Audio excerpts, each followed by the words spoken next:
references in the Bible that could be talking about UFOs, clouds, whatever you want to call them, these entities or whatever, stars morphing and opening up and something coming out of it and flying around and something flying across the sky, a light, and then it just stops on a dime, coming through my music. You know, these encounters with angels or seeing UFOs or leaving my body and doing breath work and, you know, magic mushrooms and all of these things that I begin to kind of incorporate in my spiritual study and life. Hello everyone, this is Al of NFGF, NFGFmusic.com. Today we talked to Truth Seekah. He's a podcast host of the Truth Seekah podcast and also a musician that creates conscious hip hop.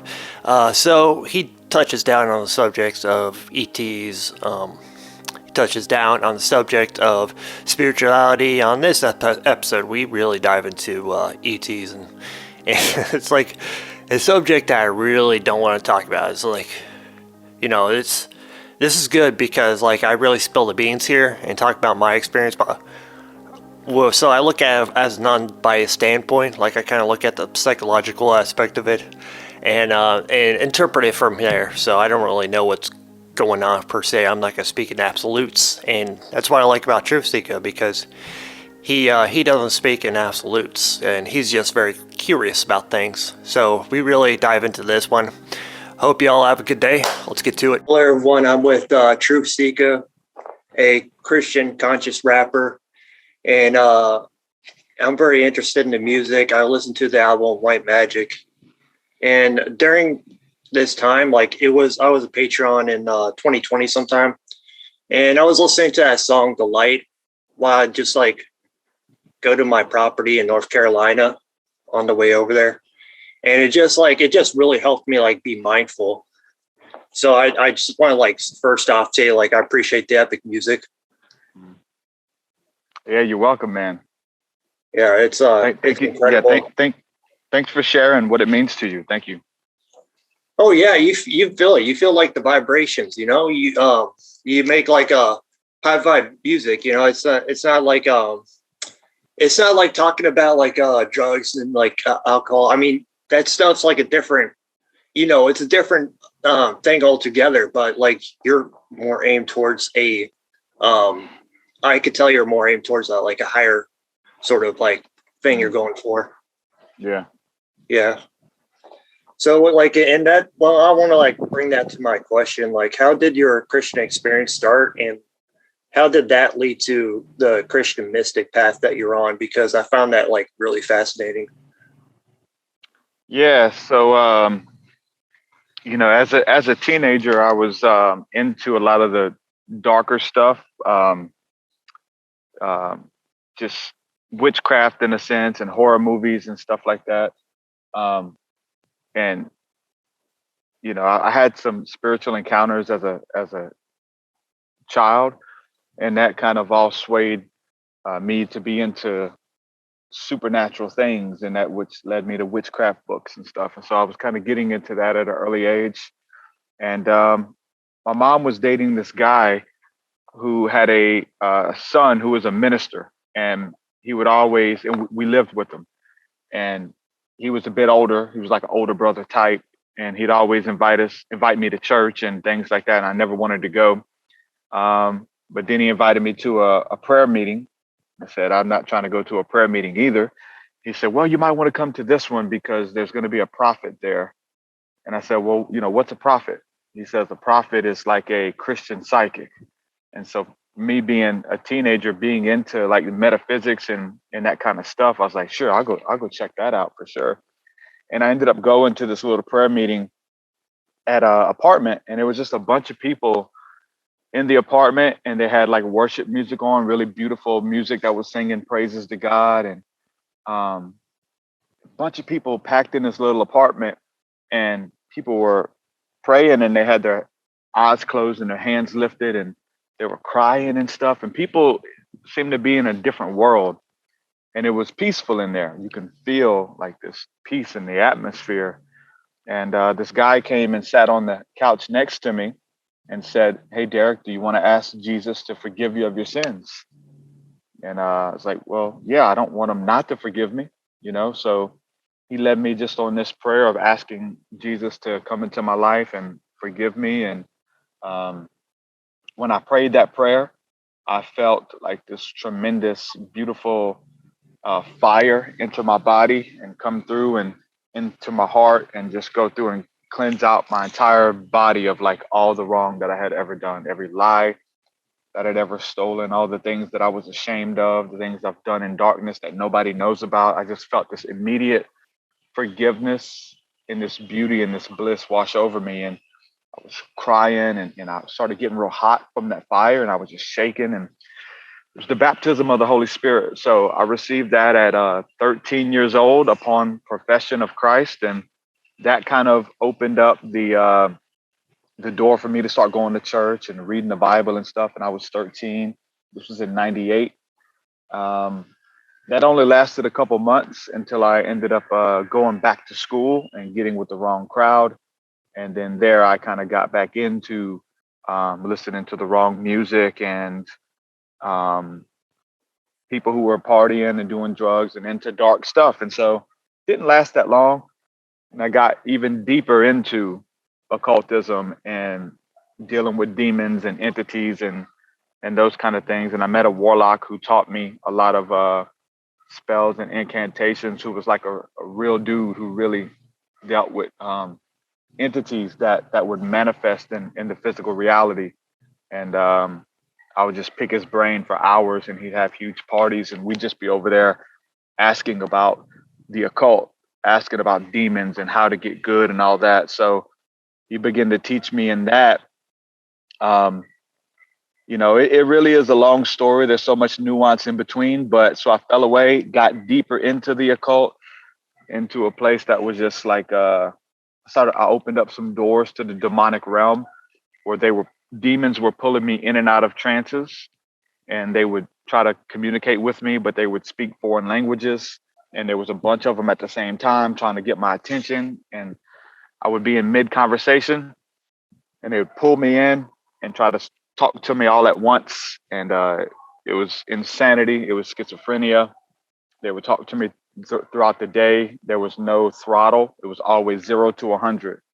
I knew things about people. Psychic abilities were at to the max. I had no control over it.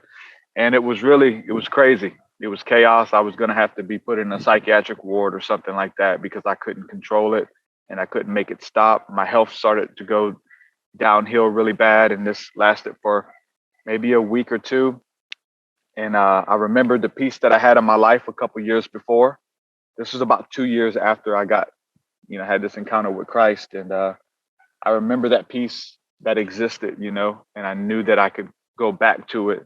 And I pretty much gave up everything. And after having a bad episode one night, got my girlfriend to pray with me. She didn't believe in God, but I was just having a crazy episode. And woke up the next morning feeling better. And I threw everything away, all of our idols and witchcraft books and all of that stuff. I threw a lot of it away, threw all the posters away. What the remaining stuff I didn't throw away, we took to try to sell to get money for. So I sold some of the witchcraft books and stuff to the witchcraft shop, and we got money for those books and went and bought Bibles and Christian worship music and stuff, and started going to church. I ended up like getting back home and calling all the churches in the yellow pages in the phone book and leaving messages on the answer machine saying that I was demon possessed and I needed somebody to pray with me. And called about 15 churches.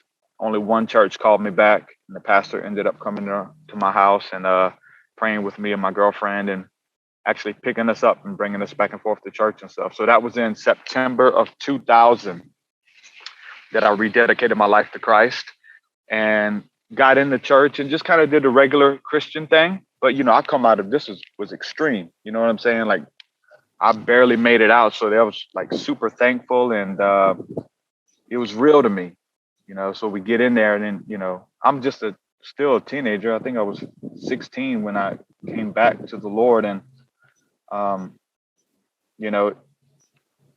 it was, just did the Christian experience for a long time, became a Christian rapper, going to churches, sharing my testimony and my story, putting out music. And But then my walk started to get a lot deeper with my study, with my experiences, and started to see God in a lot more places and in a lot more people, and really opened me up for like a deeper spiritual awakening, that it wasn't so dogmatic and closed-minded and small anymore, that God was bigger and he loved everybody and stuff. And so that awakening shifted and got a lot deeper. So that started coming in my music too. Like, you talked about before we recorded this, that, journaling, getting stuff out of you. So my music is like journaling, what I'm going through, I'm writing about it, what I'm seeing, what I believe, and my battles and all that kind of stuff. And so that stuff started coming through my music, these encounters with angels, or seeing UFOs, or leaving my body and doing breath work, and magic mushrooms, and all of these things that I begin to kind of incorporate in my spiritual study and life, made it into the music. So that kind of made it where it wasn't accepted among the church crowd anymore, because now they look at you as a devil worshiper. The people who did look up to you as a Christian leader now are telling, churches and congregations to stay away from you, that you're deceived, and that the devil is, talking to you, and you're into witchcraft and stuff like that again. So that's a nutshell, huge overview of my journey, why I do what I do, and there's so much in between all of that, but I hope that helps. It's just like a huge overview. Exactly. So there's a couple things there. I noticed, like, when they said, like, they kind of look at you as a devil worshiper, and I feel like there's so many branches at the moment of Christianity, aren't there? Oh yeah. There's so many branches of Christianity. There's separate branches, and they all don't agree with each other. So you're going to have somebody that's going to not agree with you and be like, what they're doing, they're going to go to hell for. Yeah.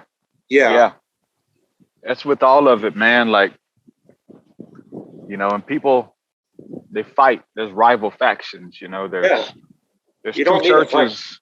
There's two churches right next to each other, and they both think that they have the truth, and the other churches are deceived.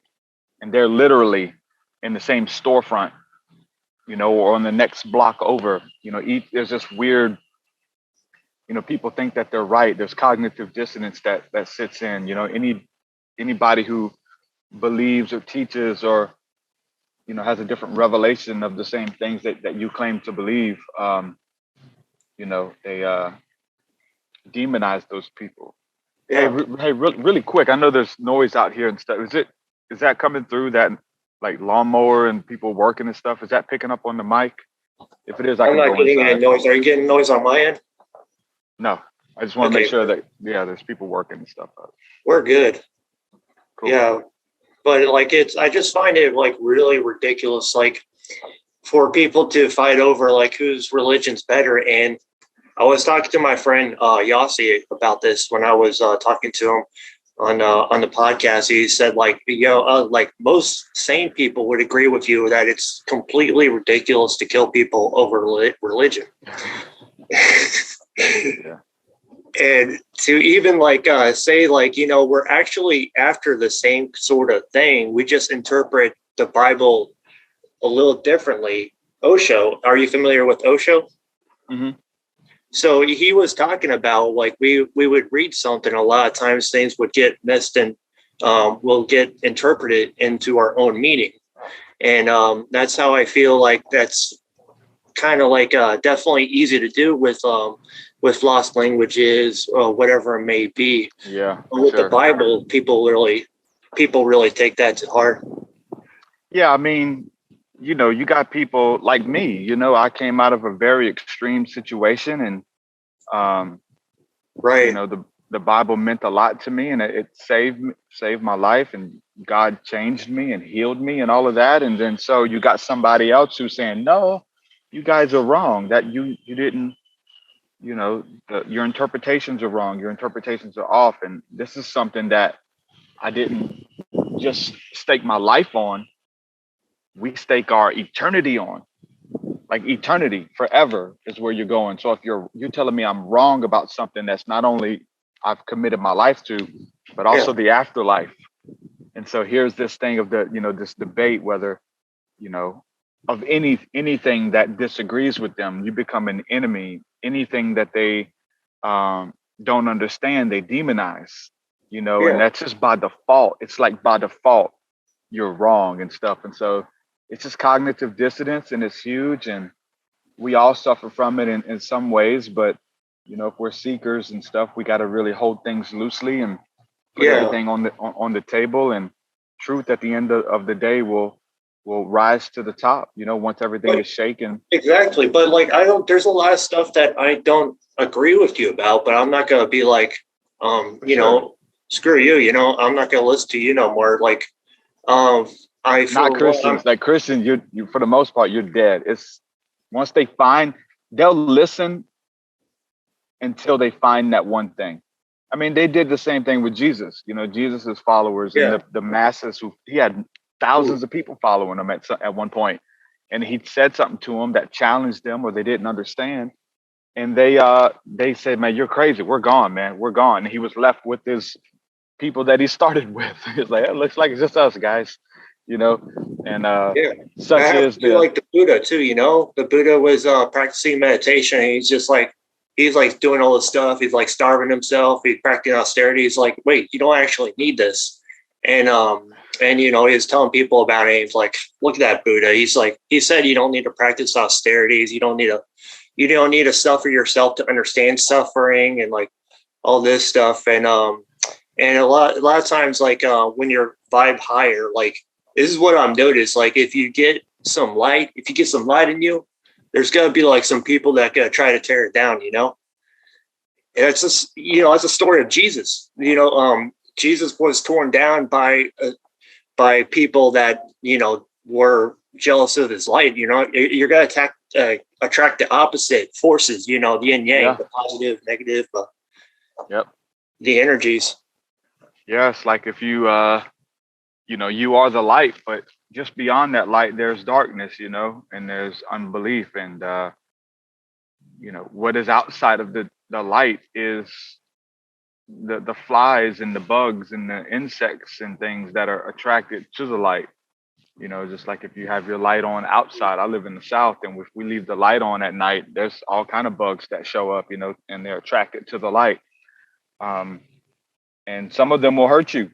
Some of them will bite you. Some of them will sting you.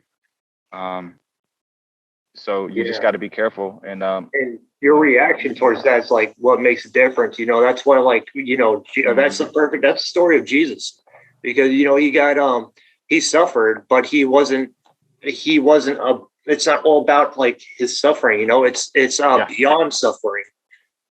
yeah. He never lifted up his mouth against people. You know, uh, he held his peace, and he tried his best to become love and to show the people to show them the right way, not to tell them the right way, because that's what we got going on with religion. We'll tell you the right way. And so Right. Jesus represents showing people the right way. That just tell you how to love, and thou shalt not kill, thou shalt not steal, thou shalt not commit adultery. Let me show you this in action, what this looks like when it just naturally comes out of you, which is the spiritual, renewed life. Yeah, I definitely understand that.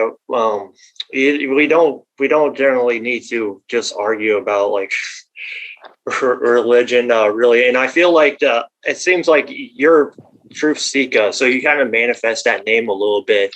Like you're curious, like what's going on here when you read something, when you read through like stuff in the Bible. So, how did you interpret? I mean, hopefully, this question, if you're able to answer this question, Mhm. not too drawn out, but like, how do you interpret like stuff from the Bible with Kundalini meditation, and also astral projection, divination tools, stuff like that? How did you find that stuff in the Bible? Mhm. If that's not too Um, big of a question. yeah, yeah, yeah. So just a couple quick places I would say um, that astral projection. It's the whole all of these things, all of those terms that you just mentioned that they're not in the Bible. So that's where you lose 90% of Christians, maybe 95. But it's in the Bible, just not by those terms. The Apostle Paul talks about an encounter in the book of Corinthians where he says, I knew a man that was caught up into the third heaven. And he said he had an encounter where he went into the third heaven, and it was so real. He doesn't know if he took his body with him or if if his spirit left his body and went there. And he saw things and he was taught things that it's not permissible for man to speak. And, that's astral projection. His spirit left his body, or it was so, powerful. He didn't know if his whole body went there, if he was really in this place, if he went up into the heavens and saw things and heard angels and was taught and stuff. And like Paul talks about that, so there you have astral projection. There you have spirit travel, some would call it. And there's other instances where different things like that happen. And then you have, speaking about meditation, like the Bible is full of using the word meditation. And it talks about sitting in silence and being quiet and just focusing on God and how to do that, to do it with a thankful heart, to do it with praise and adoration and gratitude. And when you sit quiet with that and close your eyes and you go in, that is the fuel that will allow you to enter into realms unseen where God teaches you. If the fuel is gratitude and love, then God's gonna reward you, if you will. Now, a lot of those are plain terms, about meditation, sitting in silence. Think about beautiful things, think on these things. But also in the New Testament, you get a lot of the idea where the disciples were going into trances. And the King James Version actually uses that term that the disciples would be in prayer or they would go into a trance on the Lord's Day. And when they would go into these trances, angels would come and teach them. Angels would say, hey, tomorrow when you wake up, do this. They would give them a download, as we'll call that. And so I love the term trance because it's in the Bible, and most Christians don't even know that. They kind of look at it as something, it's kind of weird. They kind of look at it as something that these guys were just walking around, like going to the store or something, or going to a friend's house, and then they just fall into a trance, but no, this is something they practice. Like they practice trance state. If we understand that Christianity is a Eastern tradition and it's influenced by Eastern traditions, then all of it starts making more sense. Jesus would go on top of a mountain to pray. He would go into a cave to pray. This is what they do in the Himalayas, Yes. This is what, then he would pray for prolonged periods of time. And we got to see what he was doing in prayer. There was a case where he went up a mountain to pray, and he brought 3 of his disciples, Peter, James, and John, and they get up there, and he ends up showing his light body. He gets to show what he was turning into, his light. He got to reveal it to his disciples, and it blew their minds. And then the sky opens up, and a cloud comes down, and Moses and Elijah, who were patriarchs who were deceased from the Old Testament, show up, and they start having a conversation. And Jesus's clothes turn to white. Moses and Elijah are turned to white raiment. And the 3 witnesses got to see that. As far as I'm concerned, this is something that he was doing every time he went into prayer. He was being taught by his ancestors. He was being taught by his teachers that came before him, which is Eastern tradition. Like every tradition besides Christianity believes that. Then we're showing you things in the Bible that, listen, this is what they were doing too. So why does it seem so foreign? So Hindu traditions, Buddhist traditions, Native American, your ancestors, your teachers, all of them still teach you from beyond the grave. I mean, the story of Jesus, going to the cross and sending the Holy Spirit is like, listen, I'm going to teach you from beyond the grave. I'm going to divide myself and I'm going to teach all of you individually instead of me having to be here physically and talk to all of y'all in a group. When I go, my garments, my cloak is going to be ripped and it's going to be divided amongst everyone. So I'll come to all of you and teach all of you, and I'll actually live inside of you and I'll ignite that fire. So you have a lot of things. We covered meditation, trance state, leaving your body, communing with the dead or the ascended masters, if you will. You know, these were the word master means teacher, and to ascend means to graduate and go up versus flunk and go down, when you pass, or not necessarily when you pass, because we're leveling up here too. But whatever level you're vibrating at when you leave this body, that's the level you're going to be on. So his masters who were at different levels of understanding, they became teachers from beyond the veil. And we're not even talking about, you know, archangels and things like that would come and appear. Like, we're talking about people who existed and who are now teachers on the other side. So divination, divination is another term that's it's a good term for some reason in Christian circles, and I know the reason that it's looked down upon. There's a story in the book of Acts where this lady was a psychic, and she was using divination. She wasn't using divination. She was channeling, and she was channeling a spirit, a Greek entity, Python, which is the dragon, and she would get information from it, and she was able to tell the future and stuff. But she's doing it by, tapping into this deity in the center of the earth, and that was something that was forbidden. And she was doing that, and Apostle Paul got upset because she was like following them around, and she was singing praises to them, like, come see the men of God, but I don't know if it was in a sarcastic way. I don't really know, maybe not, but either way, he got upset, and he's like, quit following us, and she wouldn't. So he rebukes her, and that spirit that she was channeling that was in her body left, and she lost her ability to tap in and to communicate with those kind of entities or whatever. So the word that's used there in the New Testament in the King James is a mistranslation because it's the word divination. So they said she was possessed with the spirit of divination, and he rebuked it, and the spirit left. Well, the Greek word that's used there is python. Divination is the act of divining, being able to tap in and get messages from God or from beyond.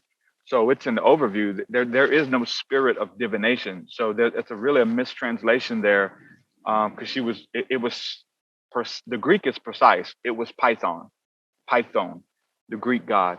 So that's where it kind of gets demonized in the New Testament from many Christians.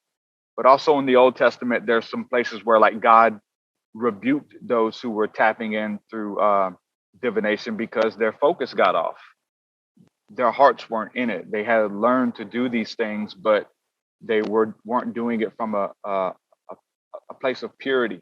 They were doing it as a place to deceive people. They were doing it as a place to get money in those things versus being able to tap into these God-given abilities to help their communities and to help people, which is what the prophets and the priests did. They practiced divination.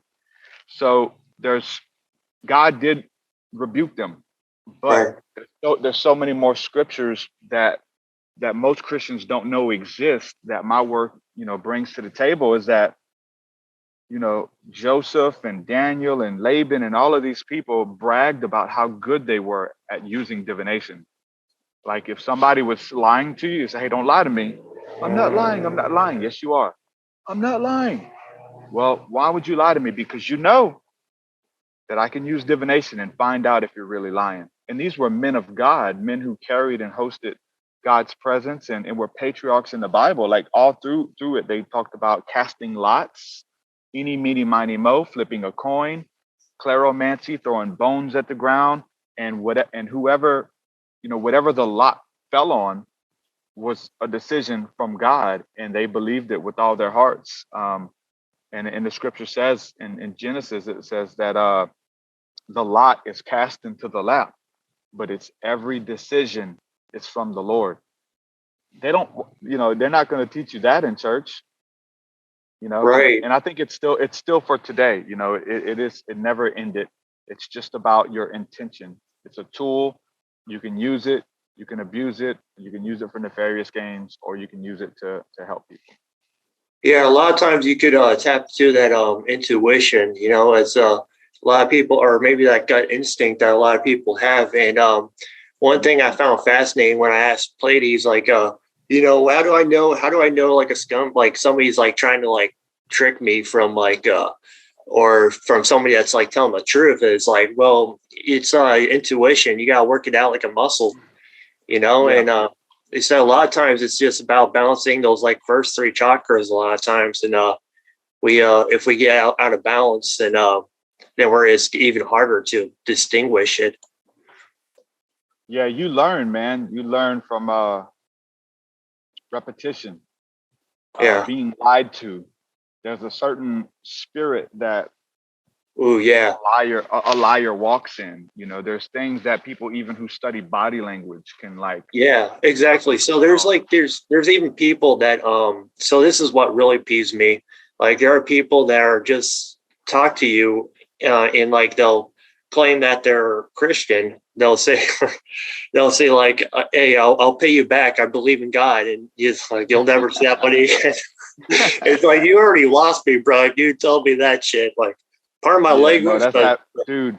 That so I did like, and I do graphic art and I shoot videos and all this kind of stuff, and that happens to me more in the church, dealing with church people who like I'll go and shoot a video for them or do graphic art, and they wouldn't pay me. They wouldn't give me the money, and they end up like hiring 2 or 3 people, and then they'll pick the one that they like after the work's done, and the other people they wouldn't pay.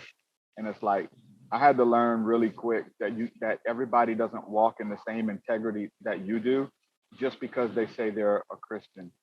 Like it's too easy of a card or a guise to trick people, to use the religion or the religious leader or Christian card. So I don't judge people by their titles anymore. I judge them by their fruit. I judge them by their actions and by their character. yeah, exactly. I don't judge them by they say, "Hey, I'm an atheist," or "Hey, I don't believe that," or blah blah blah blah. No, your actions show me what you believe in, sir. Yeah, your actions show you. I love Your Jesus with all microphone. my heart. Your microphone's a little quiet. It's low. You said quiet. Yeah, microphone's a little low. Okay. What about now? Better? Yeah, that's good. Okay. Yeah. If somebody says I love Jesus with all my heart, bro. Your actions are gonna show me that you love Jesus with all your heart. Don't tell me. And so, and honestly, that's what the Bible teaches. Like Jesus taught that. Don't be a hearer of the word. Don't be a doer of the word. He says there's those who say that they love me, but by their actions they deny me. And he's rebuking these people who claim to be, followers and claim to be ministers of righteousness and all of this kind of stuff. But these guys are dirty, man. These are dirty, ravenous people. And he says, beware of those who come to you as sheep, as wolves in sheep's clothing. Be careful. There's many false prophets that have gone out. So there's a lot that I think that comes into how to discern. I try to measure that energy, you know what I'm saying? And there's a lot of, even if it comes to Christians or if it comes to, people in the spiritual community who have a lot of dope information on the Merkaba, the light body, aliens, spirituality, how to balance your chakras, but they don't embody those things that they're teaching. Because there's peace, there's bliss, there's love, there's gratitude, that if you're doing that, that stuff oozes out of you. It oozes out of you. You can't help but it's your calling card. People will know you by that. You can just get around somebody who is a spiritual individual, and you'll feel it coming off of them. So people who are teaching this stuff, I want to make sure that they're practitioners. I don't want your head knowledge that you read this in a book or you studied and you're great at repeating stuff you watched on videos. I can feel it, man. This guy, his family's blessed. His wife, his relationship with his wife and kids are amazing. He's consistent, man. He's successful. And then he loves and he honors and he helps people and he pays for people's meals and he with everything that he's been blessed with, he becomes a blessing. Like, I want to see that, because you got a lot of people who they have the head knowledge, but they don't have the heart knowledge. And they'll use the head knowledge, even of spiritual principles, to talk down to people and to poke fun at people and to make fun of them. Many people, even in the spiritual community, that I won't listen to, even though they got some really good information. I said, no, you can keep that information, bro. It's tainted. I don't want nothing to do with that. So not everybody can experience that or discern that, you know. Not everybody can just feel that off of a conversation, you know, because, you know, people can be deceptive, and like, not everybody has dealt with those people before. You think that if you're teaching Christian stuff or spiritual stuff, that you should be a person of integrity. And the majority of times that's not the case. Right. Yeah. There's it's not, it doesn't come from like a lot of the head knowledge. It's this sort of like comes from a place of spiritual knowledge. There's a book that I have, the Srimad Bhagavatam. That's what it's called. It's a Hindu text, and it talks about when you're stuck in the realm of knowledge, and all you have is knowledge, and you're acting from knowledge. You're not acting from exactly spirit, because when you get the spiritual knowledge, it doesn't come from the mind. It comes from the spirit. Yeah. And if you're stuck in the mind, like then you're stuck in the realm of Kali Yuga, or Kali, as it says, which is very interesting. I've noticed like some parallels. Even like some, I like read like these different religions, and like they mean good. Like I read about Hinduism, and you know, it's a lot. I feel like a lot of it has similarities. Like you were talking about, Jesus goes up to the mountains, meditate or pray, and you know, the people in Hinduism like do that too, and it's fascinating. I want to go. Yeah, go on. No, I was just going to agree with you. Yeah, there's so many similarities that it's scary, you know, and it takes away again from that cognitive dissonance where people won't identify those similarities, because those are your enemies. You know, those are the people that we're not supposed to like. You know, so they can't even see the similarities, any of them. Yeah, you know. But I find like that. You know, heck no. Yeah, but I wanted to take it to a direction and make this a little bit interesting, because we talked like briefly about like astral projection, and like so I guess I could tell about my like story, sort of like this sort of transformation a little bit. In 2013 I was very depressed, and I was like very depressed and a little bit nihilistic, and I started like seeing like I saw a documentary on Buddha, then I got into meditation, and I had like a full on like Kundalini experience.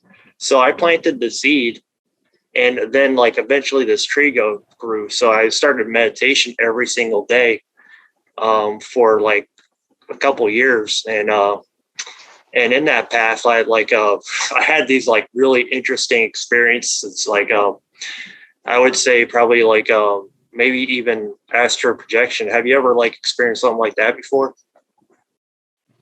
Yeah, mine's been a bit different. You know, I articulated in my music a bit on the vibe of what most people think of, like leaving your body and traveling the universe and those kind of things.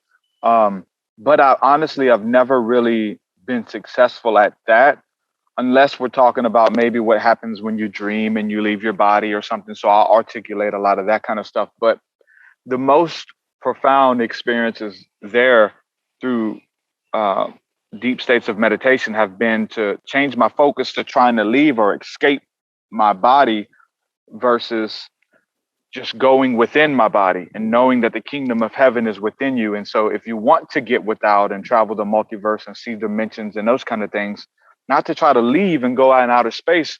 If you do that, maybe that is possible, but I do it by going within.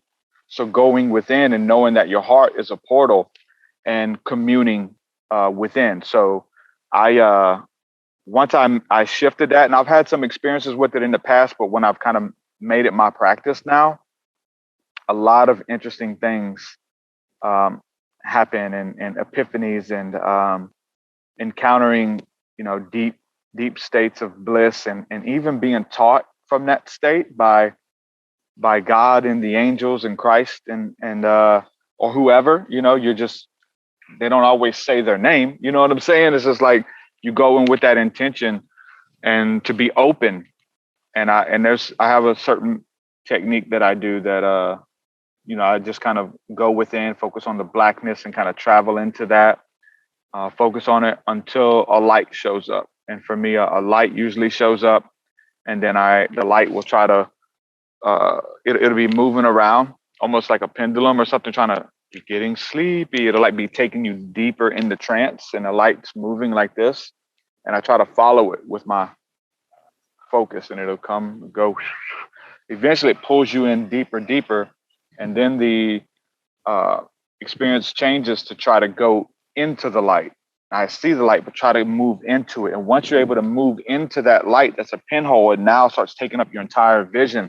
And now things start happening. The walls start moving, and colors start happening. You actually go through and start traveling. So that's the place where I try to get to now. And I'm taught, a lot of things happen, a lot of epiphanies and a lot of downloads and things to come out and write down about, what I should focus on and how much God loves me. Like all of those things are kind of like downloaded and engaged in that place.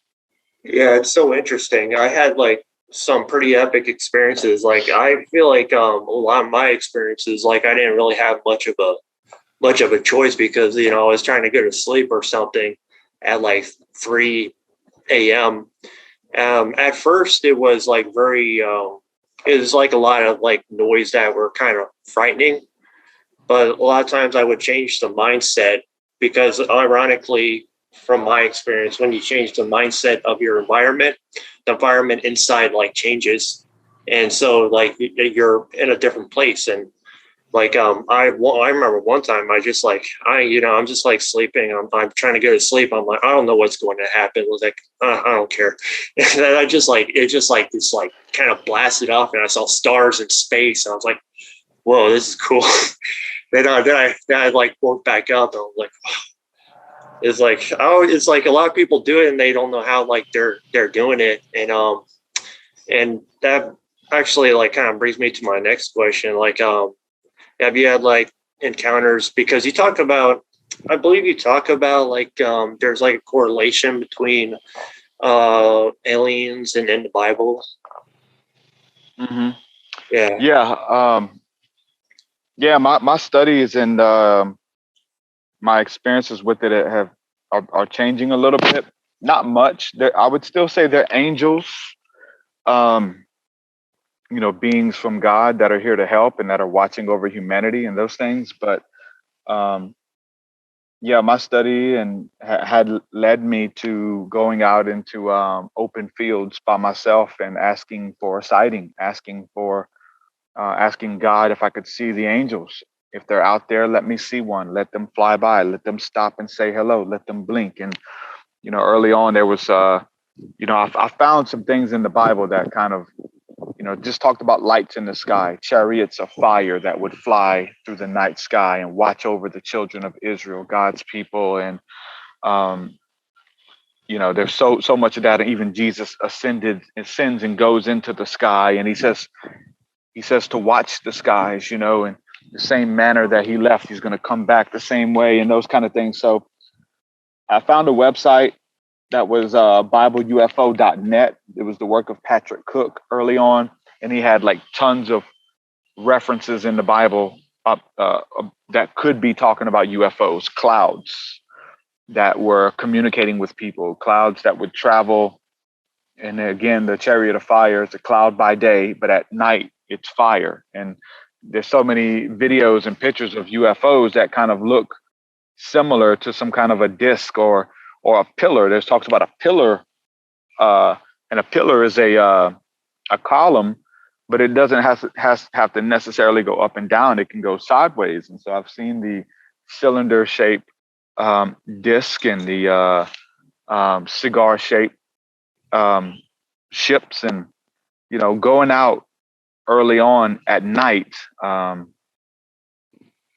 was asking and praying and those things, and I eventually started seeing stuff, man. I started seeing fleets of what we'll call UFOs, but to me, they're angels. It led me to ufology because there were nobody in the Christian community that I could have that conversation with.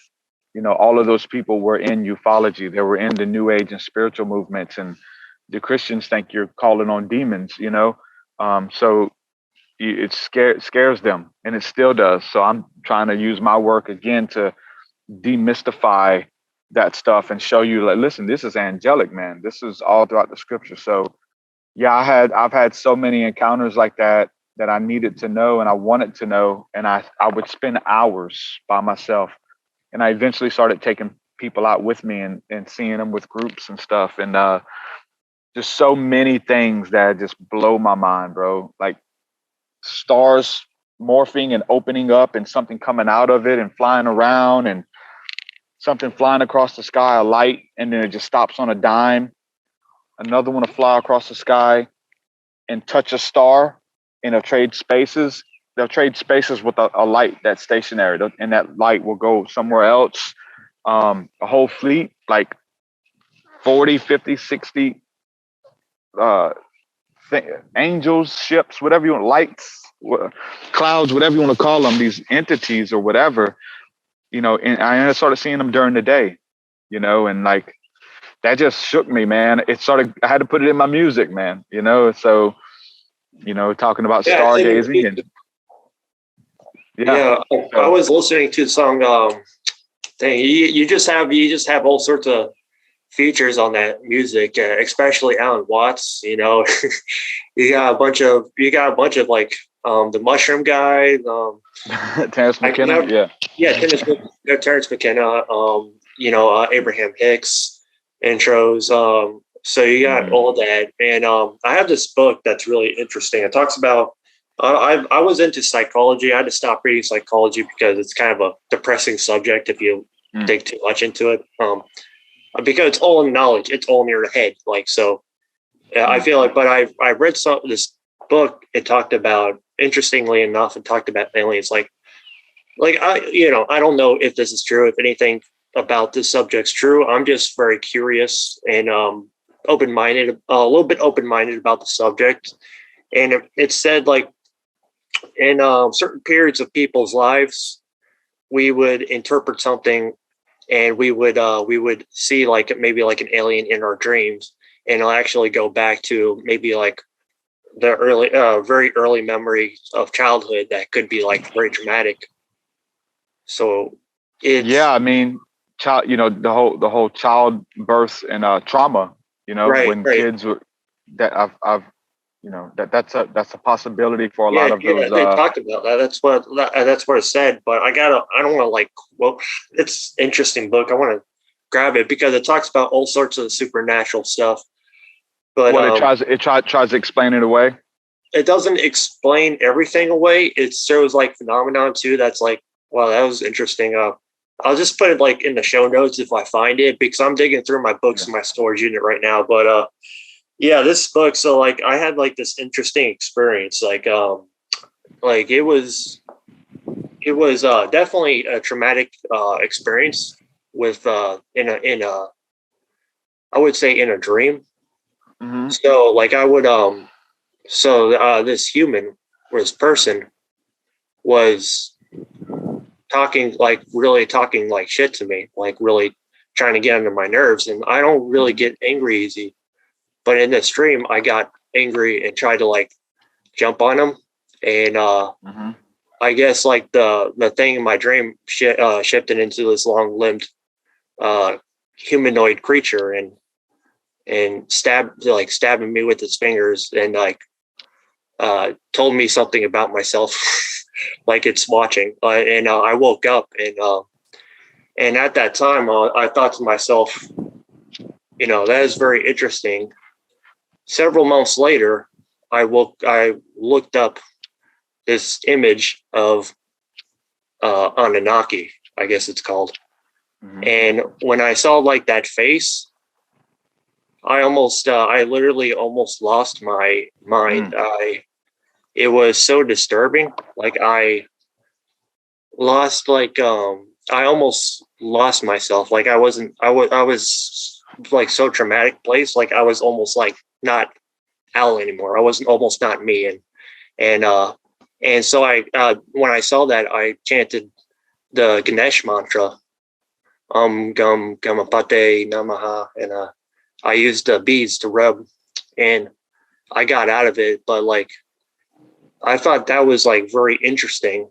So my interesting thing is like, did I see something like this? Because I could explain the look of this thing fairly well in this frame. Would this happen?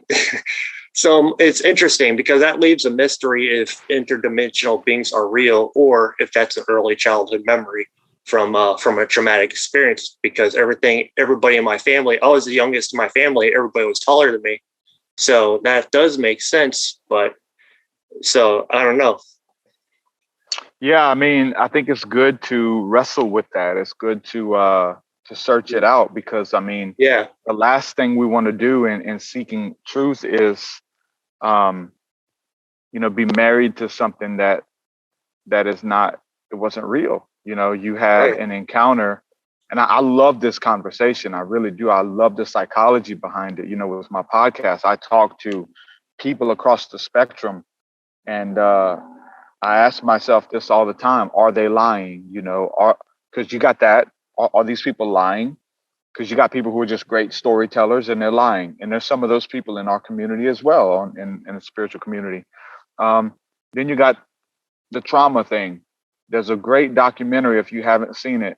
It's called Misha and the Wolves, but it's about childhood trauma that was interpreted it as something else. And the lady wrote books about it, became a best-selling author, made movies on it, on as a true story on something she lied about.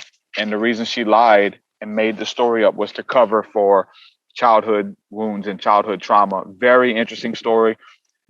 And I have those conversations with people that their stories almost sometimes seem so grandiose. Um, you gotta think that they're lying. I also have to throw myself in that too, because I know that a lot of my story sounds that way too. So I have to like put myself on the chopping block. Like, why do I get a pass, or and they don't? Because I don't have any proof either. Only proof I have is my life and the type of person, and my study and scripturally, and So that's one thing for me. I'm really big into antiquity and um, ancient spiritual traditions. No matter who it is. We mentioned Christians or the Bible or Bhagavad Gita, or Upanishads, or Native American lore.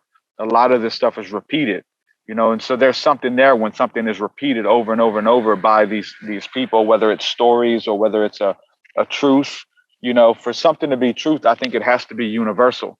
It has to. It will keep showing up. So, and I also, I look at, I hold my own stories to the same scrutiny. I write them down, and I try to think of every possible scenario that could be fake, or could be trauma, or could be imagination, or a natural phenomena that you just thought was a UFO. Because I mean, how many videos do we see online that are, rocket tests and missile tests, Yeah, or the government's testing secret technology, and then now you're writing books because you saw, a secret government craft that you thought was a alien, because your life flashed before your eyes and it came down really low, and now you're writing books and movies and going on podcasts about the UFOs, and now you're getting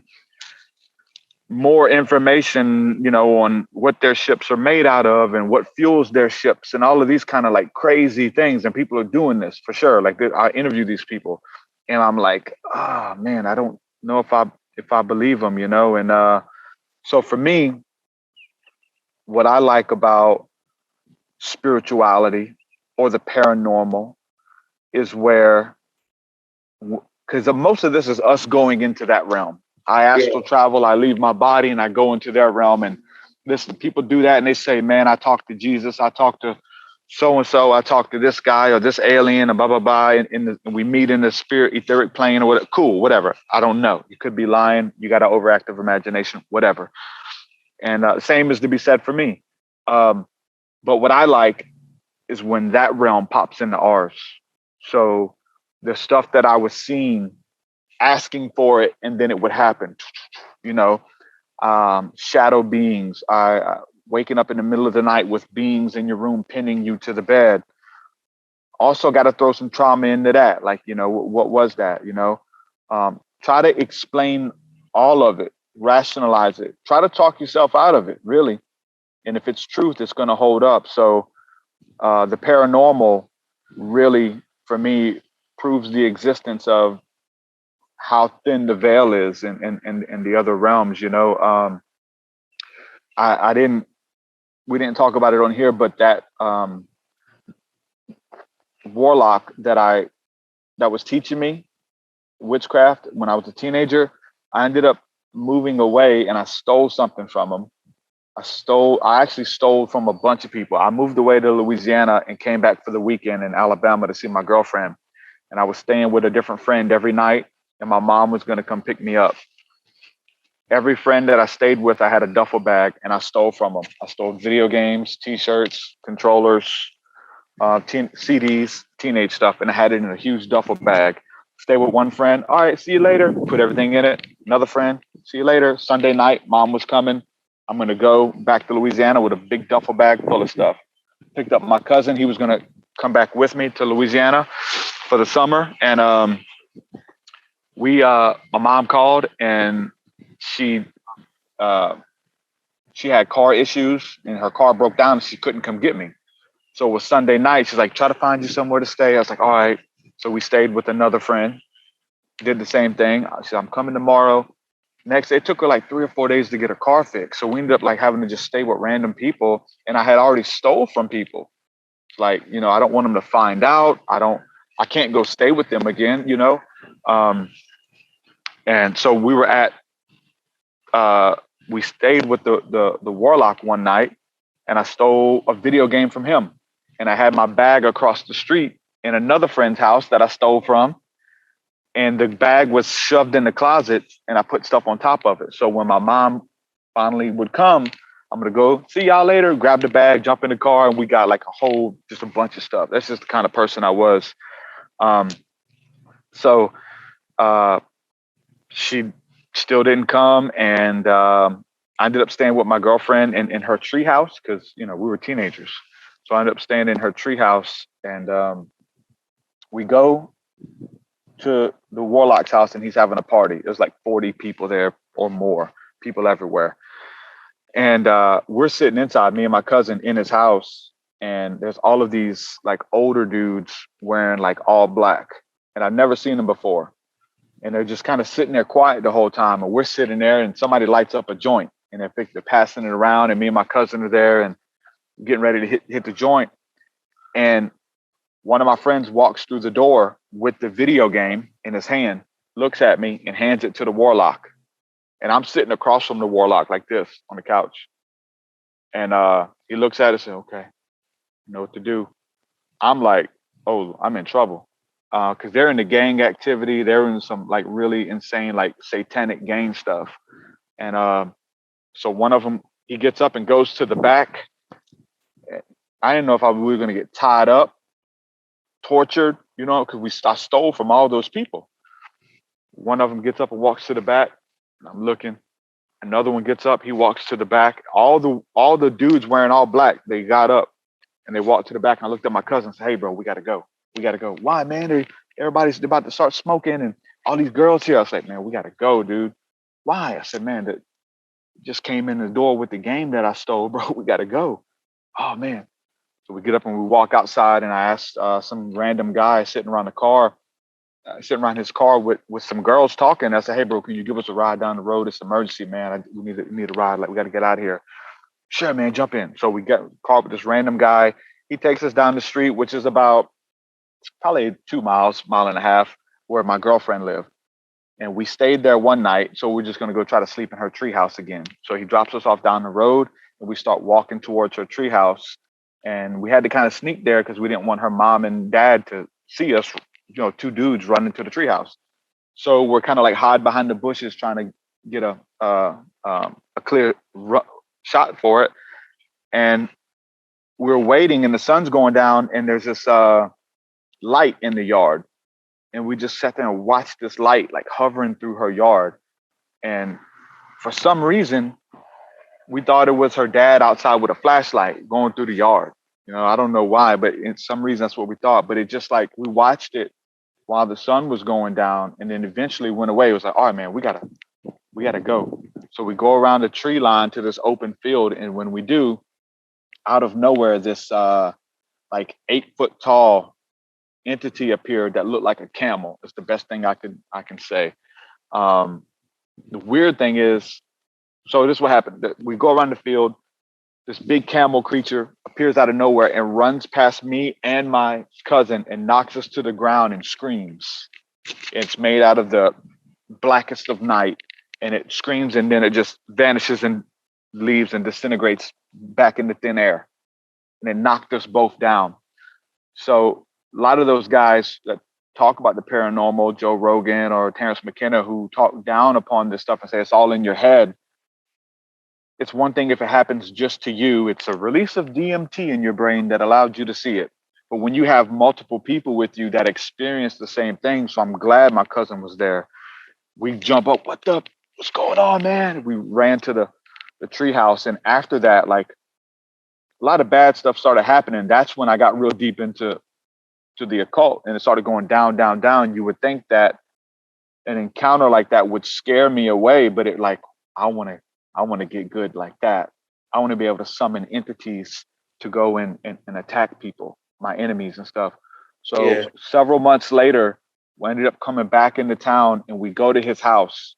I said, hey man, I apologize. I stole from you, man. I'm really sorry. I apologize. She said, I know. I said, hey, but you got to tell me, like, what was that thing, man, that came and got us?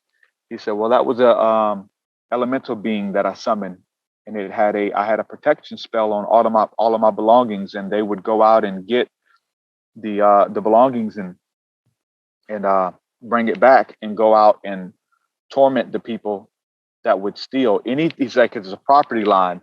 Any of my belongings that leave this line, you're in trouble. And so that's what it was. It was an elemental being that I summoned out of smoke. He created it out of smoke.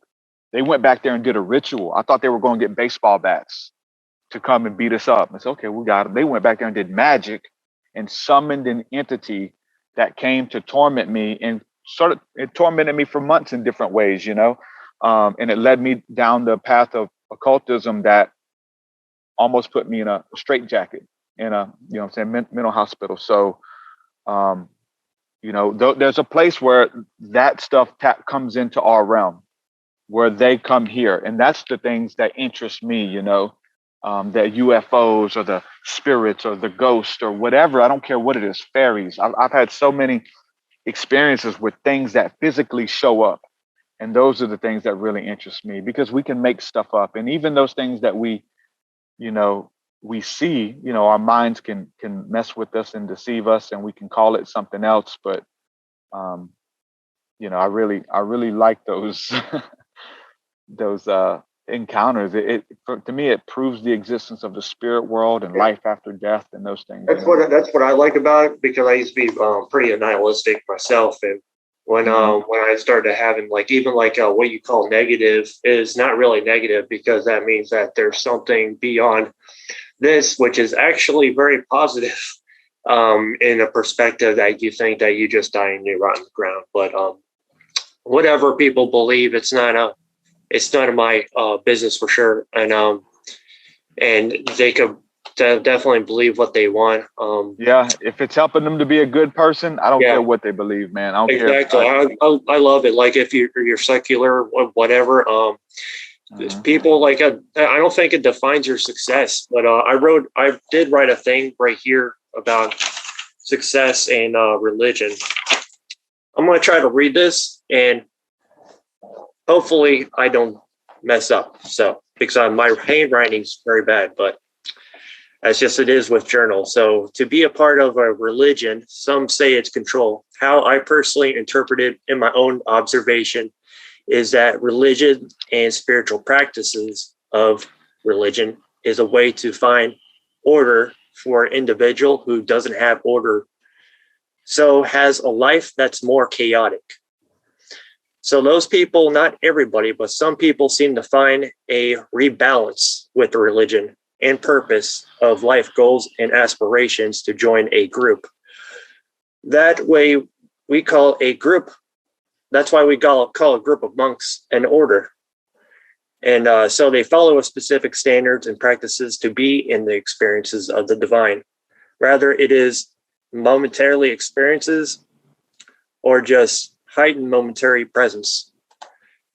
So that's like that's what a lot of practitioners of Buddhism, they find, like, some people actually find that order, like, and some people don't. Some people join a practice or religion or whatever, and they're still a scumbag. Like they just brought it with them, and those are the same people. Now we went full circle because of the scumbag people just like be like, hey, I swear to God, I'll pay you back, all this stuff. And then you got those people that are really like shifted. So it's using that discernment and practicing that intuition, working out that intuition.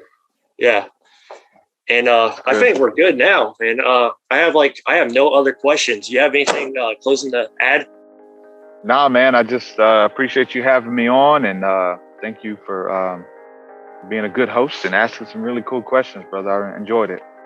That's cool. Yeah, that means a lot. I'm definitely new to this, and we're 9 episodes strong, I think, by now. So I appreciate the patience and everything that you are.